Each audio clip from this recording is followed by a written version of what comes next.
everyone. I'm thrilled to welcome you to the Tips and Bricks podcast.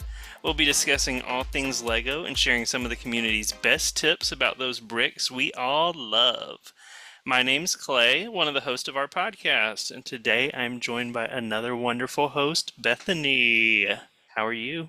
I am okay. I've been awake since 2 a.m., so I'm not Oh. responsible for anything that I say or do today. Just kidding, I am. It's fine. Good. I'm It's good, Clay. always good to lead with that. Say, I take zero responsibility for the ensuing hour. All right, our wonderful listeners, y'all met all four of us hosts in the pilot episode. You learned a little bit more about the purpose of our podcast, so please be sure y'all download and listen to that one if you haven't already. This is our first of our traditional format episodes. So this week, Bethany and I are hosting it, and we are joined by a guest. Next episode, you will hear Evan and Alex, where they will be joined by a special guest as well.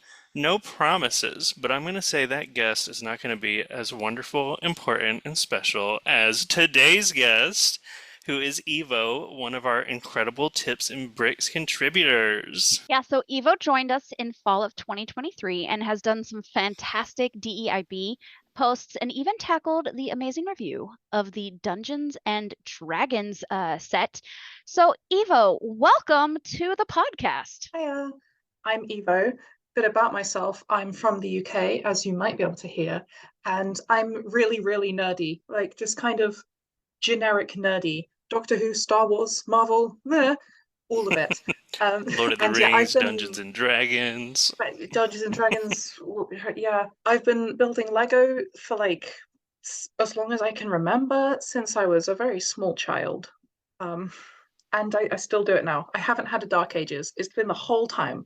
I love that. We love to hear that. And I mean, I feel like we get to see a lot of the works in progress that you have. So I can tell you didn't have a Dark Ages. Maybe this is what I could have built if I hadn't taken a decade off between. I feel like I've only just got good this year, but Are we going to say that's what happens when you join the Tips and Bricks team? We're not going to take credit for that. The Tips and Bricks effect. So now that y'all at home know who you're going to be spending our next bit of time with, we are going to hop into our first segment of the episode. All right, are y'all ready for our first game of the episode? Yeah! This is a new one, listeners, but I'm sure it'll sound familiar enough to y'all as we kind of get going through it.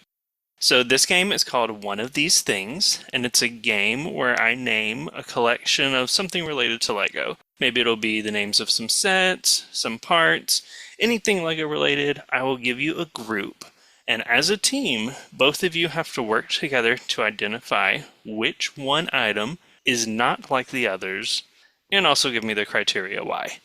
I'll give clues as we go along, and y'all will get to have one guess per clue, so you'll need to talk it out, try to find what your best answer is, and then we'll continue providing clues if y'all need them. We'll see. I don't know. Y'all are pretty smart. But I'm also sure that as we go along, both y'all and the listeners will identify, this one's different because of this reason. So we're happy to talk it out, but we're going to try to find a specific answer that I have prepared for each of our rounds. Are we competing against each other or working together? You're going to work together. So I'll provide the clue, and then y'all talk it out. Y'all come up with what you think the best answer is, and then you will share it. If you're right, I guess you earn wonderful credits. This is good. Eva's like a genius when it comes to parts. Yes. So I'm glad I'm not competing against her. No competition against her today.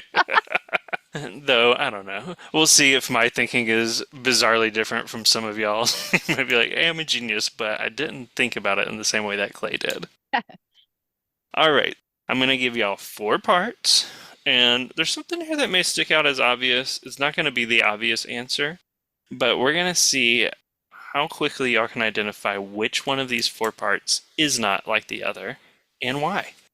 So our 4 parts today are part 3878, which is a minifigure top hat.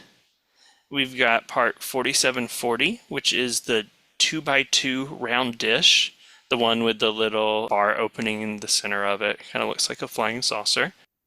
Part 30151, I guess also kind of looks like a flying saucer, as used with the newest CMF Space Minifigs line.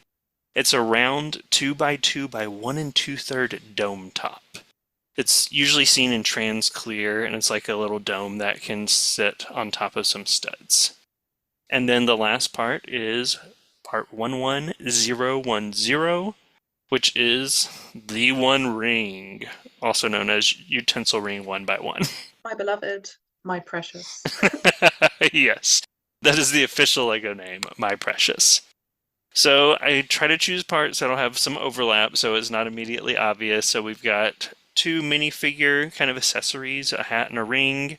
We've got a dish, and we have a dome top. So these 4, anything that jumps out to y'all immediately is something that's like wildly off? Well, the top hat and the ring remind me of like the wedding set or sets that they've done previously. I know there's Oh, something to do with that, but then I can't think of like how the dome and the dish might associate with a little wedding set. Mm-hmm. Well, the top hat, the round dome top, and the utensil ring have all appeared in CMFs, but the 2x2 dish has not, if I can remember correctly. Oh, that's a big one. I don't know. My knowledge of every part that's appeared in the CMF does not run that deep. Okay, so this is clearly not it, since you're like, oh, I don't know. Okay, well, fine. I was just going to say the little dome top is appeared in the winter CMF with the little gingerbread girl, and she's got the little snow globe. Yeah, the snow The globe. top hat, obviously, top hat, Mr. Gold, top hat. Mm. And then the 1x1 ring. I mean, it's a ring. It's popped up. So, but that's not it. Now that I'm thinking about it, I'm like, did the ring ever appear in a CMF? I know, I'm second guessing that as well. Oh, I'm maybe not it sure. hasn't. But I will go ahead and y'all haven't trod too far down this path yet. But the first clue to interrupt y'all from going further afield is that connection points or techniques used with these parts is not going to help you find the odd one out. I feel like that just made that harder, not easier. Yeah, now that's just made me think of all the connection points. Okay, just go to the next one. I got nothing. All right. Well, and I have more clues with this one as well because I thought this may be a little tougher. So our second clue is that all of these parts are still in production as of 2024. But the one that I'm thinking of that is different from the others has been in production for less than 30 years. Okay. So that's introduced in the mid-90s or late 90s. So the top hat is old. That goes way, way back. Mm-hmm. Dish 2x2 would have been in space sets, right? Correct. That goes way, way, way, way back. The ring. 2012. Yeah. You had that number ready. You knew the exact year of this part. The year my life changed. The dome top was 1998. That's way older than I thought it would be. Wow. I know, I'm curious about the first use of that part because it was also older than I expected. So that's narrowed it down to one of 2 parts for y'all. Does that mean the dome top or the ring? Is there anything about either one of those that sticks out? I mean, they're all circles. the ring is studless, but you said the connection point doesn't matter, so Correct. I don't know. All right, I'm going to give you your last clue. Last one, dear. Clue number last. What would make one of these 4 parts sell for an extremely high price? Top hat, Mr. Gold's top hat, right? Okay, so the top hat in chrome gold. Chrome gold. Chrome gold. The dish has been in chrome gold, but the dome hasn't. Yeah, the ring comes in chrome gold. Really? There it is. I was going to say, I don't feel like I gave y'all a way to do an official answer, but y'all definitely have it here. How did you know that the dish was the one that appeared in chrome gold, though? Because it's just been in some old sets. Yeah, it's used as a little reflector thingies. I think I've seen it in some custom trumpet builds. Oh, that would make sense. The one that stood out to me when I was looking at them ahead of time was C3PO, one of the buildable ones from way back when in 2001. They used chrome gold, presumably for his eyes, if I'm not mistaken. That I was actually surprised, but chrome gold has been used to produce well, supposedly 51 parts, according to Bricklink, but that includes Mr. Gold, and then they also break down like his arms and his leg and hip assembly, so it's a little bit under 50. But I was really surprised. I thought it would have been like maybe 10 or so parts had actually been produced in Chrome Gold. Yeah. I'm looking here. I guess the only experience I have with it then is the Space Shuttle Discovery. From 2003. Yeah, which has it as the reflector panel things is what I was thinking of. Well, But there are also some other chromes. So there may have been another chrome that y'all were thinking of in some of the space sets. Like there's some super rare ones like chrome antique brass. But I don't know, there were many colors that were shocking to me when I started digging into this. So there are quite a few chrome colors, and it's very possible that like the edition ones y'all were thinking of could have been a similar chrome. I think the chrome gold use that surprises me the most is as lamp colors for a Bellevue horse-drawn wagon. That theme had a lot of the chrome colors, including some that had never been used since. Chrome pink, chrome green.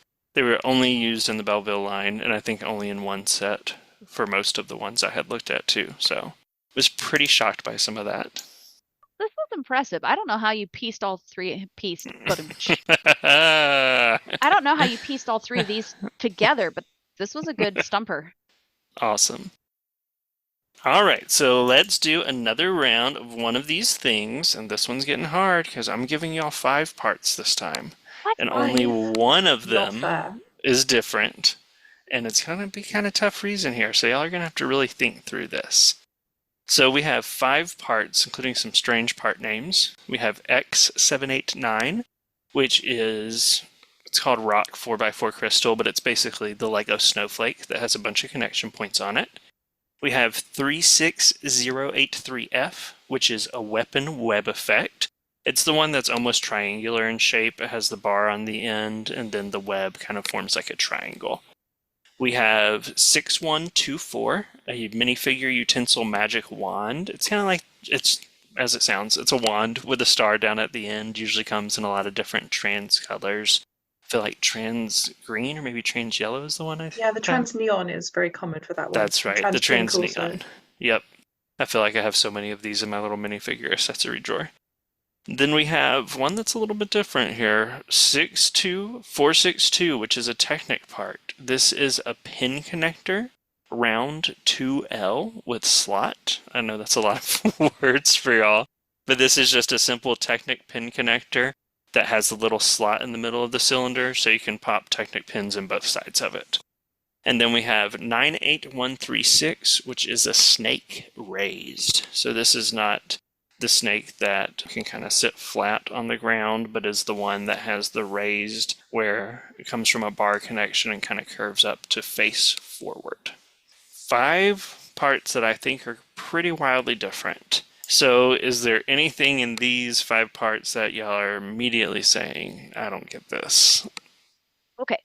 All of these have a bar stud connection, except for the Technic pin connector. This is true. Okay, that's not it then. Yeah, I was trying to get more complicated than that. But It is true. It's not the answer. I was trying to be, I would try to pick ones that had similar connection. I was like, I guess if you put the pin that has the thing that you can slide a bar through, you could technically call this a bar connection. But no, that was not my thought here. Some of them come and glow in the dark, but not all of them do. I was thinking kind of like the branches of the web effect don't necessarily fit with like on-grid connections. You couldn't clip something onto that. Same thing for the shaft of the magic wand. Same thing for some of the sticky outy parts on the snowflake, but I don't quite know how that would relate to either of the last 2. Yeah. Because I guess technically there would be parts of the snake you couldn't make formal connections Maybe, to. yeah. And what about the slot But in then the the slot is, Technic? I was going again, to say, is something that like one? Yeah. you can jam something into it, but you're not going to find that in a Yeah. set. Well, speaking of sets, that's going to get us our first clue here. So the last one was all about color for the chrome gold, but color is not our clue here. What makes one of these parts unique is the way that it is, or maybe isn't, employed in official LEGO sets. Well, that threw out my other one, which was all of them except the snake respond under black light. So that's That was just thrown away. You are always looking for a blacklight connection. Yeah. The queen of the blacklight. You're like, if there's going to be one different, you're going to find it. Right. Eva, do you have any ideas? I got nothing. I'm just trying to think of like all the crazy ways to use these now. I mean, the snake has been used architecturally. Uh-huh. Wands have been used in Notre Dame. The snowflake has been used on Elsa's ice castle. Yep. The snake has been used in a couple things. But has that snake been used in a cup? I've seen the more curvier snake. The snake raised, that's the one that's just the front of the snake, right? No, it's the one where it's actually got an eye and two fangs. It's a little bit longer than the one that you're thinking of. Yeah. Ah, right, that one, yeah, from Ninjago. Yeah, that's probably the better way to describe it, is as the Ninjago snake. You talked about the ice snowflake as used in Elsa's palace. So the name of that part kind of tells us what it is. It's a snowflake. But LEGO has used that part in 3 other parts here to represent something. And that something is far different from a snowflake. Fireworks? Yeah, I was going to say fireworks, but the snake and the connector piece are the two that I'm like, Well, the snake has been a firework in a Lord of the Rings set in Gandalf Arrives. Oh, wow. What a deep pool here. whoa, whoa. It's set. This is where being on the team with our Lord of the Rings expert pays off. So the snake is used in red in Gandalf Arrives as like a firework. It's in his little wagon, and you see some other fireworks used there, and it's leaned with the others, just like it's a firework. So that one has been used as a firework. What other ones did y'all know have been used? The little utensil wand has been used. Has been used as a firework. What made you first think of fireworks? Was there another one that you knew for sure? The snowflake for sure. Yeah, it's been used, I think, with the magic wand as like the center of the burst. Correct. And that Yeah. it's a very recent gift with purchase, actually, here in the States at least. 40689 fireworks celebration used that magic wand and the snowflake together to represent like the burst of a firework. Okay, so we're down to the weapon web effect and the Technic pin connector. Which one of these has not been used as a firework? I think the web, and you've chosen it because it's somewhat firework shaped, and that's misleading. And I can think of some context where the pin connector has been used as like the thick bit, and then there's been a thing through it and a pointy thing on top of it. I can't remember what set it is, but like a Chinese firecracker. Yeah. That hasn't been lit. It's in the Story of Nian. Yes. 80106 is the name of that Lunar New Year set. Yes. And I think it's actually been used in a few other ones. It might even be in that firework celebration set too, where it's like a firework that has not yet been blasted. Yeah.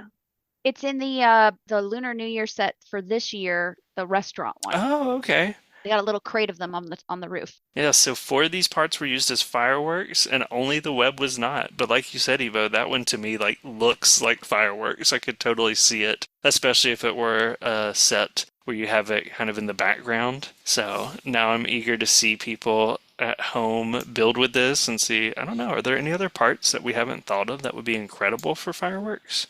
I mean, generic choice would be the power blasts from like the superhero sets. Oh, yes. Mm-hmm. The crown pieces, by that I mean the ones that look like little sea urchins. That they have like in the glow in the dark, like those are really good. Like those would be yeah. Especially if you had larger ones beside it. Are those the ones that they used to load in the Milky Way set? Yes. All right. So thank y'all for playing along with one of these things. We would love to hear how y'all felt about this in the comments or any other ways that you want to reach us. You can check our show notes for details on that. But if you have ideas for more rounds of one of these things, or even your ideas for other games too, we'd love to hear them. So let's go ahead and get on to our next segment. All right, so our next segment today is a special segment that comes straight from the types of posts that we share daily on our Tips and Bricks accounts. You might not see a post like this every single week, like you'll probably run into a Favorite Brick Friday or technique analysis or a set review pretty frequently. That's right, our discussion topic today is a theme tribute. I learn something every time I read one of our theme tribute posts. Yeah, it's always weird seeing like what particular new parts that were introduced for a theme and then have since come on to be just like staples. It is always fun when you see a super specialized part and how both builders and also Lego designers will kind of take it and run with it and clearly use it in ways that had never been the original intention. Like the Queen Whatever crown from the Lego Movie 2. Mm-hmm. They're still using it. Oh, yes. Because it's useful. Correct. It's like one of my favorite little parts, too. I feel like anytime I build grass, it always shows up somewhere there. So our theme tributes, we basically take a dive into a theme that has been an official LEGO one. We present a little bit of its history. We just usually have a slide or two that talks through like when this theme came out. Like Eva said, some of the cool parts are things that originated with it. And then we'll share some of the incredible mocks that the LEGO community has put together, kind of paying homage to or showing off reinventing ideas from the theme. And today we are taking a walk down memory lane that leads us all the way back to the present of summer of 2024. This theme is a Tips and Bricks favorite. I'm sure it's one that many listeners will also love. That's right, it is the Lord of the Rings. This will also include The Hobbit. The Hobbit gave us over a dozen sets from 2012 through 2015, and of course the theme was revived last year with Rivendell. We got some brick heads, and this year we have a gift with purchase and Barad-dûr, which we have a 2-part review in post 2392 and 2395. So be sure to check out our reviews of these incredible Lord of the Rings sets if you haven't already. So I want to hear it. I know we got some big fans here. How do y'all feel about LEGO's Lord of the Rings themes? Lego Lord of the Rings. I love it and I hate it. I hate it because it has a hold over me that steals all of my money. But it's not a real hate. It's a love hate. So no, it's not a real hate. It's an adoration that is not healthy. You scared Bethany for a minute there. This is about to turn into a war rather than a podcast. Bringing some drama. No, yeah, it's brilliant. I want all of it. I've got a reasonable amount of it, but I wish I had more. It's just great. You know, I feel like Lord of the Rings back when it came out was kind of ahead of its time in the way that it had like these gorgeously detailed minifigures and everything. So then with that, it represents this really cool transitional stage between how Lego used to do sets and how Lego does sets now. Because you look at some of the old Lord of the Rings sets, like the Mines of Moria and stuff, it's got sort of non-canonical suggested play features, like hidden treasure and stuff like that, that you used to get much more in old Lego sets. Like you look at the old Harry Potter sets, they're filled with non-canonical suggested play features. Mm-hmm. Whereas more modern sets have play features that are more directly relating to what like actually happens, and they're a little bit more refined. In a way, it's in that middle stage where it's kind of bringing things into awesome techniques and awesome specialized parts, but with that older, super play oriented ideology that just makes them amazing.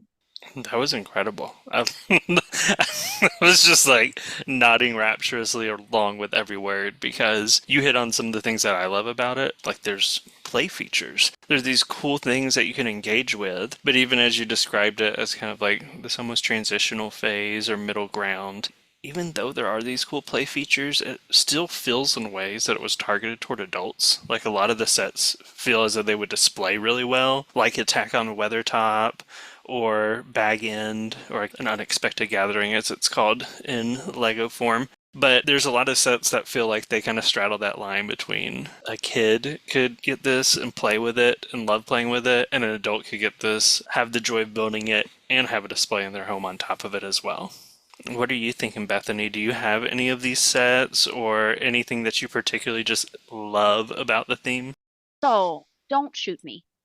That's a great way to begin. I thought I started with something controversial. No, right? No, I'm worried.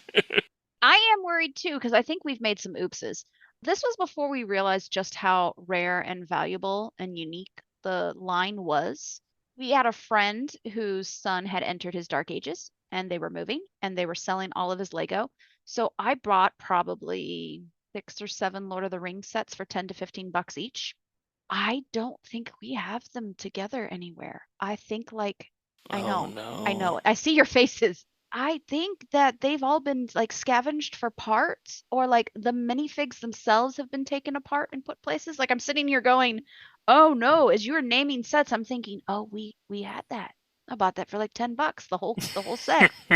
I feel like I'm watching someone's house get destroyed. I kind of feel like that inside. I think I'm gonna leave after this podcast and go find the thing. Or just go cry into your collection. Or go cry into my, But, I mean, it's not the exact same point. But there are things from this line that I feel like have been incredibly useful. We talked about the One Ring earlier, and the ring has such specific functions that I don't feel like any other part can fully do what it does, which kind of feels like it's paying homage to the One True Ring. I know there's like some weapons and armor, I imagine, from this theme that has either been reused or even remained exclusive. And that, the reason I launched into that, the reason why those things were all separate is this is the only thing that I both loved and disliked about the original line. It was a bunch of little separate things. It was not one altogether scene. So it made it an incredible play feature. But when it came to displaying, it was easy to like mess it all up and then be like, what does this go to? I don't know. Put it in the discard bin. So I appreciate where the line is going now in that they are dioramas, display pieces, one whole thing. But I love the accessibility and the play and the function of the original. I just wish it was a little bit more together like the Ninjago sets tend to be, as opposed to having these random pillars and random architecture things. The new Ninjago sets tend to be all connected. Yeah. I see what you're talking about, because that's one of the things I really liked about the Mines of Moria set, is that it suggests more space than it actually comes with.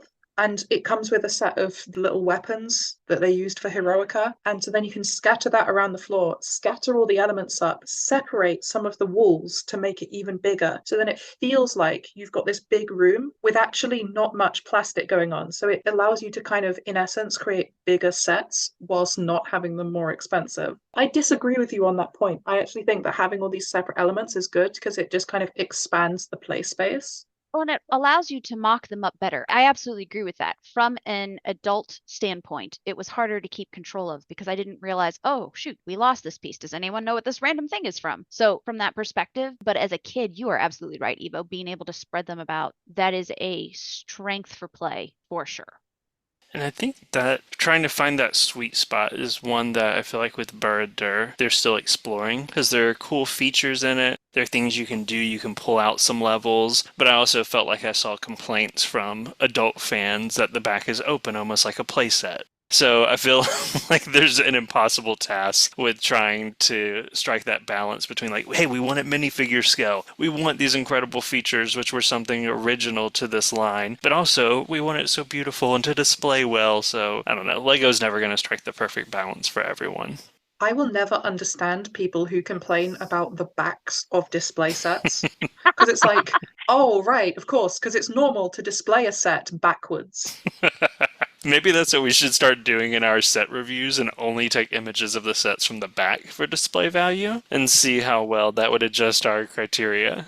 All right, so that's some things like that we love, and of course, we'll always feel our own type of way about everything that LEGO releases and their ideas of what could be better. But speaking of micro scale, like we discussed earlier, I know that there have been some really incredible builds from the community. I'm going to share one from y'all that we actually wrote about on Tips and Bricks back with post 1846, which was the Argonath from The Lord of the Rings. The famous large statues that, if you're watching the film version of Fellowship of the Ring, that they're beneath these at the final act of that film. But this post 1846 explores quite a few different builders who tackled the Argonath with their own scale. Some of them even used minifigures. There's like a brickhead style ones that are really impressive as well. So I want to talk about any of these builds or any other micro scale Lord of the Rings sets that y'all feel would lend themselves well to micro scale form. Well, the Argonath is just a great choice. I feel like we're due an Argonath set, and I love what all these builders did. And at the variety of scales here, I feel like they're kind of showing that you could do a pretty nice one that isn't too big. And, I'm always going to be an advocate for nice sets that aren't too big, because there is such thing as too big. Yes. I'm a big fan of vignette, and I feel like that was a major strength of the original Lord of the Rings line. I like the wizard battle because it is a vignette. This is different than all the scattered pieces because it's all together, so you're not losing it, but it is this little vignette, that little capture of moment in time. And I really like how in that post, there are a few of them that are even like on the architecture base plate where like the black rimmed bottom, how they really capture that moment in time look. Absolutely. I like it when it's all contained into one small space. Yes, definitely. So, of course, there are many incredible Lord of the Rings builds out there, but we encourage y'all to dig back into post 1846 and you'll find a handful of builders to follow, and they have other amazing builds beyond just those ones that we pinpointed here as well. So I just mentioned how much I love the vignettes. We actually did a whole post on vignettes. Post 1715, it was Mock of the Week on the Lord of the Ring vignettes by Zeno Murphy on Instagram. And I love these because you've got everything from minifig vignette scale to one of the scene when Sauron is standing there and he's forging the ring. Like this really cool brick built black figurine. He's this black shadowy creation set against a bright red, orange, yellow background. So the contrast is just so brilliant. And cute little ice cream scoops as lava. Like the cutest little tasty lava you've ever seen. And it looks like an illustration of Sauron from like the 80s or something, from before when we had significant movie material. What I love about this post is it's showing each of these different vignettes in succession. I think they've done something like 50 or 51 of them. Yeah, over 50. I would love to see someone run a challenge for like create a Lord of the Rings vignette. Like I just think that would just be such a fun challenge thing to do, storytelling opportunity. They've nailed it out of the park with all of these. The Black Rider, this little moment, this little vignette when they're trying to cross the ferry and they got this little bit of water and this little bit of a dock, and it just uses just a little bit to engage the imagination. I just really appreciated what these builders did. Yeah, some of those vignettes are, as you said, Zeno Murphy. There's also some done by Jonas Kram, JonasKramm, and Marcel.Lego. So all three of those builders have Instagram accounts where they've posted some of these Lord of the Rings vignettes if you'd like to go dig more into them.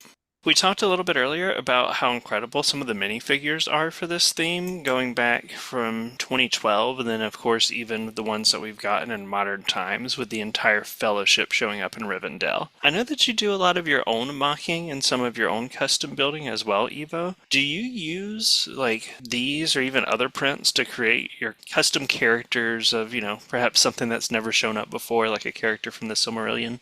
My Lord of the Rings sets are kind of holy to me, so I generally don't loot the figures for parts. That said, throughout my childhood, I did have a couple, and so I did end up using like Sam's torso and Frodo's torso for a bajillion of my custom figures as I was growing up. A couple of the Silmarillion figures I've ended up using kind of Chima torsos, actually. So for like Fingolfin, who someone will know who that is, for armor, I've used like the back of one of the saber-toothed tiger torsos because it looks like this really kind of weird, ornate armor. Oh. And like the mammoth torsos have sort of this kind of rugged look to them that if you, again, flip them backwards, then it looks like kind of generic stuff that potentially someone like Hurin could wear. That's a great tip, using the back of torsos. It's something I never really think that much about, but I've definitely seen other builders do it too. So if you just mix and match the arms that you need, though I know many people are probably opposed to popping their arms in and out of socket and potentially causing risk to the arms or torsos. Yeah, I have got a few arm pieces with splits down them, but the reward is greater than the risk. Right. Yeah, it makes sense to use every possible side of a torso that you can. Thank both of you for sharing your love of this wonderful theme. And we always want to hear from y'all, our listeners, as well. So please reach out to us at Tips and Bricks and share how you feel about this theme. Let us know what you want to see from it in the future, or any awesome Lord of the Rings mocks that y'all have been working on too. We also want to encourage y'all to look back at some of our previous theme tribute posts and suggest ones that you would like to see us do in the future. We recently have done some over Scooby-Doo. We just recently had one about the Powerpuff Girls, which is probably a theme that not everyone remembers was an official LEGO theme. So make sure you check those out and let us know what themes you want to see us do someday in the future. Are you guys ready for a game? I am ready for a game. I am ready to stump you. Actually, no, it shouldn't be that bad. Today we are going to play Guess the Set. For this game, I have a few very specific LEGO sets in mind. I'm going to give you a clue, and then you have one guess per clue that you can do. And if you get the answer before the 4 clues are up, I'll still say what the other clues are for those playing along at home. Evo, if you or Clay think that you have the answer, you are going to buzz in with your sound. So Evo, this is your sound. And Clay, this is your sound. Hey! After the first round is complete, we're just going to take like a nanosecond, not long, just real quick to talk about ways that we might modify or extend or change the particular set. Are you ready to begin? I'm as ready as I'm gonna be. I feel like you big me up a bit. Yeah, I know. That way, no matter what happens, I still come out on top. Love it. Clue number 1. This was not the first set to include boats. Boats? B-O-A-T-S? B-O-A-T-S, as in the things that go in the water. This was not the first set to include boats. Thank you, Bethany. You have narrowed that down to every Lego set except one set. Excluded one set from like 1969 or something. Yeah, okay. Would you like a second clue? I don't know. Now that I'm thinking about it. Please. Is it Tuxedo Cat? No, it has boats. The Tuxedo Cat's not. Oh my goodness. Oh my goodness. I'm just going to give you clue number 2. Here we go. This micro scale set included trees. This micro scale set included. Hey!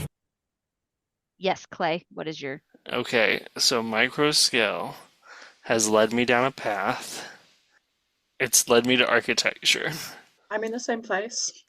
I can't remember. I used to have a lot of these built, but they're pretty much all in my collections now. I'm gonna say the London skyline. Final answer? London skyline is my final answer. No, but that is an excellent guess. Take it into consideration with my first clue. It wasn't the first to include boats, but it means it has. Well, before we have Boats. another clue, you do get a guess, Evo. Do you have one that you're thinking? Oh. It's led me to architecture, and there are many architecture sets that have trees. Like my first thought was like, what, Trafalgar Square was it? But that's not anything to do with boats.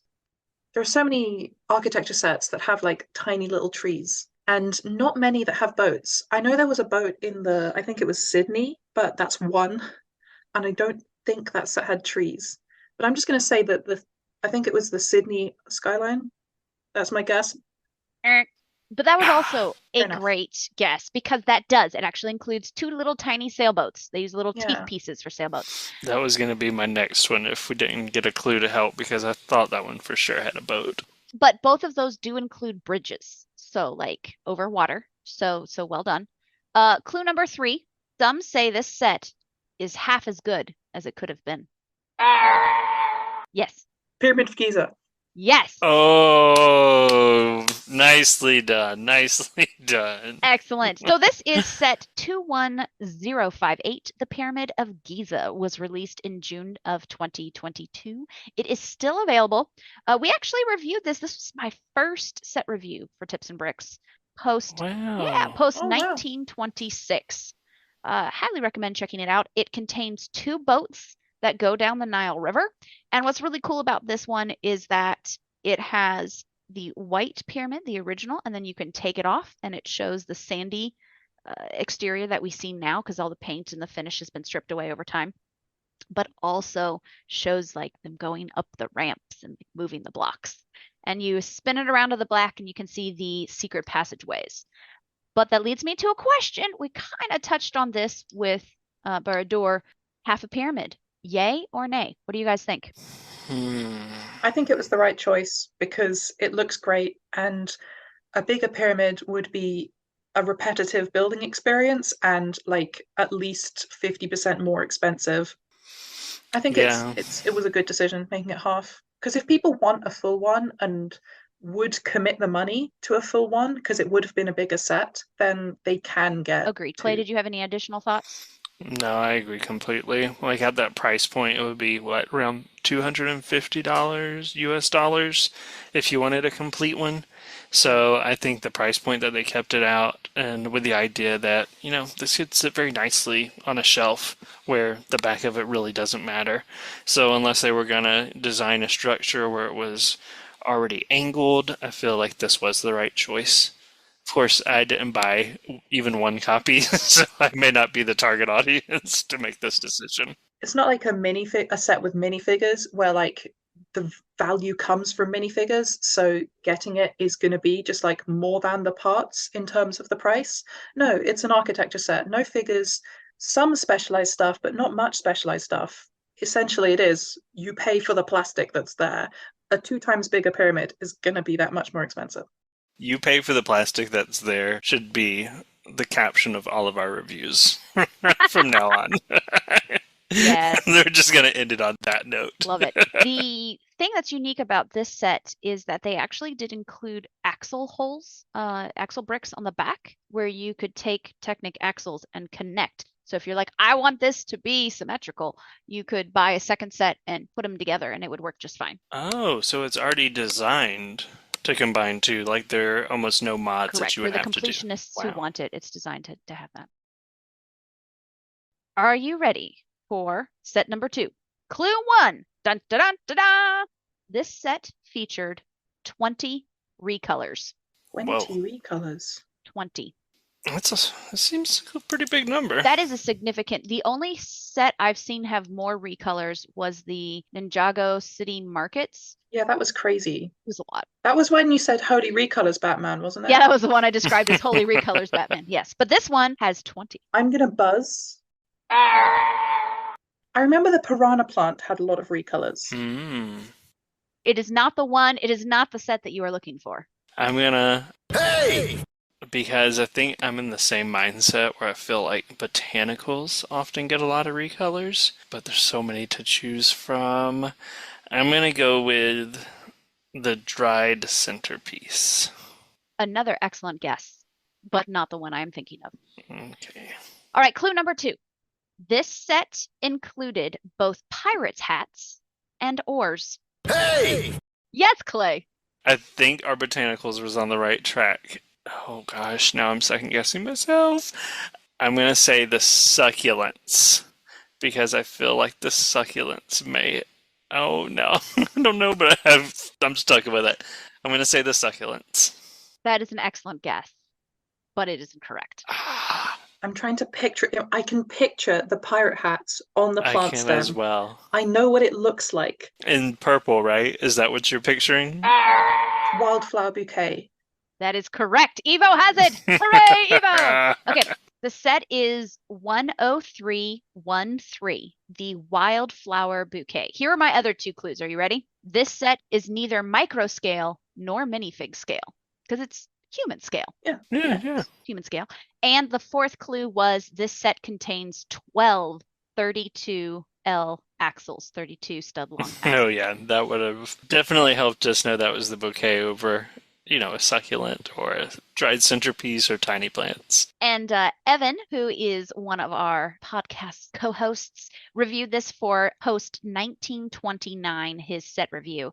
And you'll have to check it out because he talks about combining both the first bouquet and the wildflower bouquet together. I have a botanical gift with purchase on display to my right. Clay, next to you, you have the Encanto flower pot. Yeah, Yep. we're huge fans of the botanicals. Do you own other botanicals, Clay? I own a lot of them, but shockingly, this is not one that I own. And it's kind of an oversight, but I also have faith that it's not going to retire, where there's not an immediate push to feel like I need to get it right now. We have a few bouquets actually throughout the house. Like we have some in both of our bathrooms. We have a bouquet on top of the piano. So we have quite a few of the original bouquet set that we used in our wedding. And I should probably get a couple copies of these to just kind of add a bit of color. We do have the dried centerpiece one though, and a lot of the flowers use the same techniques as this because it's almost like the dried version. So in some ways I haven't felt like I need this, but it's one I eventually will purchase for sure. Evo, do you have any flowers in your collection? Well, I reviewed the Bouquet of Roses, so I've Right. got that one. As I said in the microscale talk, I'm a minifigure person, so when it comes to what I'm trying to like really think about what I'm getting, it's almost always going to be a decision for a minifigure set. I love seeing how the botanicals are built, and particularly with like the way that we do our reviews, I think it goes really well with the botanicals Yeah. because we really focus on techniques, and that's what makes the botanicals so good. Well, shall we do another one? Game for another game? Clay, this one's for you. You ready? Number 1. This set had a Lego dragon. Okay, that's quite a few. Imagine if there was a set with a non-Lego dragon. Oh wait, there probably is a Duplo dragon though, now that I say that out loud. Oh my. But a couple of options there. The Lonely Mountain. Yes. I shouldn't have done one. I was like, oh, Evo loves Lord of the Rings. I'll throw one in there for fun. That is hilarious. I thought you said this one was for me. That's a white whale of mine. There are 50 billion dragon sets, and you had to guess it on. Okay, so But let's that's the best one. Smaug is the best molded Lego dragon they've done. Yes, it is. All right, I will give it to you that. Are you ready to hear the other clues, Clay? Oh yeah, let's see. I'm so sorry. That's okay. No. You shouldn't be sorry. It shows your knowledge. 3-0 to Evo. I've got imposter syndrome about like bigging me up for this, and yet. And yet. Okay, here are the other clues. This set had a Lego dragon. This set included sand green architecture. Number 3, this set was the last released for its theme, as far as I can tell. Is that correct, Evo? Yeah, it was in the last wave for Battle of the Five Armies, which is weird because Smaug dies at the beginning of that film. Spoiler! I'm reading The Hobbit right now. Oh my god, you've had like 90 years to Hey, find it might out be that old, Smaug but I'm dies. not that old, okay? All right, here's the last one, the last clue. This set did not actually include the key item in its name. That is a Lonely I Mountain. might have There is gotten no there mountain. eventually, but I would not have gotten there. I mean, every clue you would have gotten it closer and closer, so there was no shot. Since we got that one instantly, Oh lord. this one's for all the points. All right? Oh, We're going to all go to my right backup then. one. This one is for all the points. Clay, this is your last chance, man. How many last chances do I get here? Right. This is your last of the last ones. Number 1, this set has 2 brickheads. Okay. I mean, I'm like, face, and? Clay. Is that only 2 Right, brickheads? it could be or- more than 2. I said what I said. This set has 2 brickheads. Number 2, neither is a human. Why is it that everyone has to... Oh wait, you know what? Hey! I'm gonna say you're being tricky, and it's gonna be the Balrog and Gandalf. Very nice. I was 2 steps away from there. Yeah, he's a demigod called a Maya. Yes. And I looked through all of the brickheads. There are a whole bunch of pet-based brickheads. There were options out there that they could have gone in a different direction, but very well done. The other 2 clues is one of the brickheads wears no clothes. This is the Balrog. And the 4th one of the brickheads has wings. Now, there are also other non-human brickheads such as Wally and Eve. I mean, you could argue that Frodo and Gollum also, because Hobbit and... Well, they're technically a subset of humanity. Okay, well, fine. Yes. If we Yes, want okay, to fine. get into them. Well, actually... Yes, okay, fine. That was wonderful. So, well done. Clay, this is actually very good that you got this one because I believe you own this set, correct? I do not. I liked the set, and when it first came out, I was like, I'm going to buy this and put the Balrog on top of a Pride float, because he just feels like he'd be such a perfect seasonal representative, but I have not yet gone there. I have parted out quite a few brickheads in my Bricklink store, and after seeing 9 million snot bricks and tiles, I kind of never want to open a brickheads box again. But the Balrog is so adorable, and the tiny little red whip is just the cherry on top.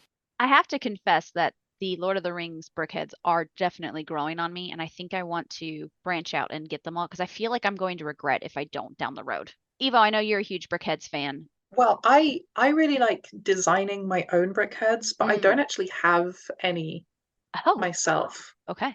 because I'm more a huge fan of brickheads for seeing the really cool techniques that you can use and some of the fun pieces that they've kind of used in interesting ways.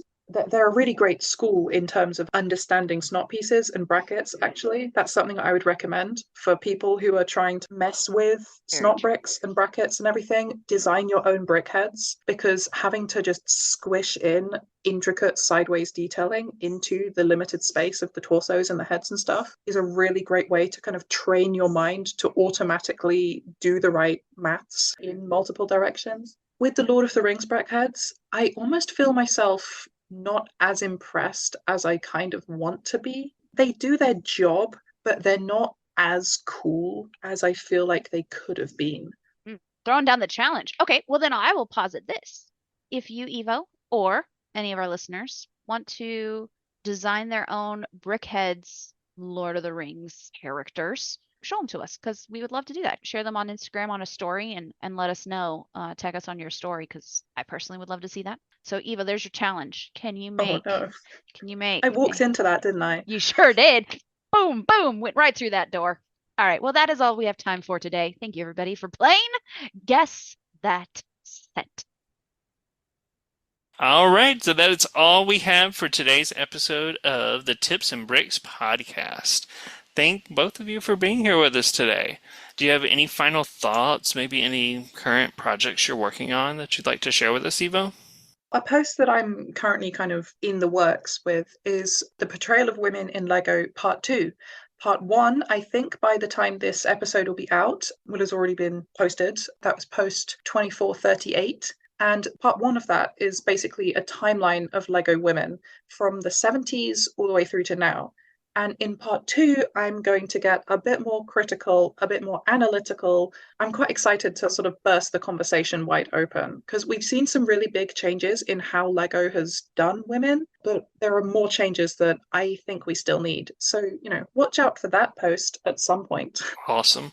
Yeah, the first one of that is fantastic, and I'm excited to see where you continue to take that in the next one. I also know that you are doing some mocks that you've been kind of playing around in the Silmarillion sandbox. Are there any other cool projects that you're working on at home that you want to chat about?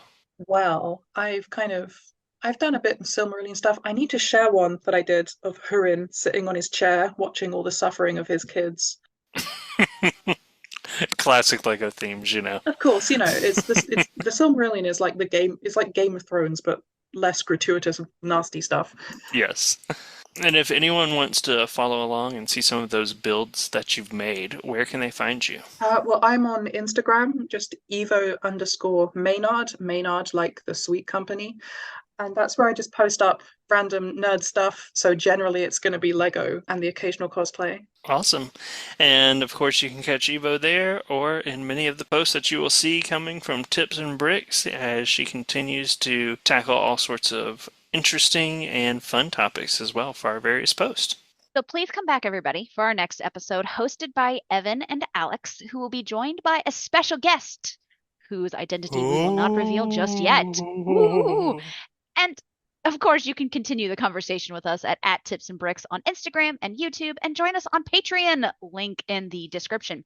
And if you enjoyed today's episode, please, please, please, we would love you to rate and review us on your favorite podcast app. That really does help other listeners be able to find this podcast and to help share. So please, please do that.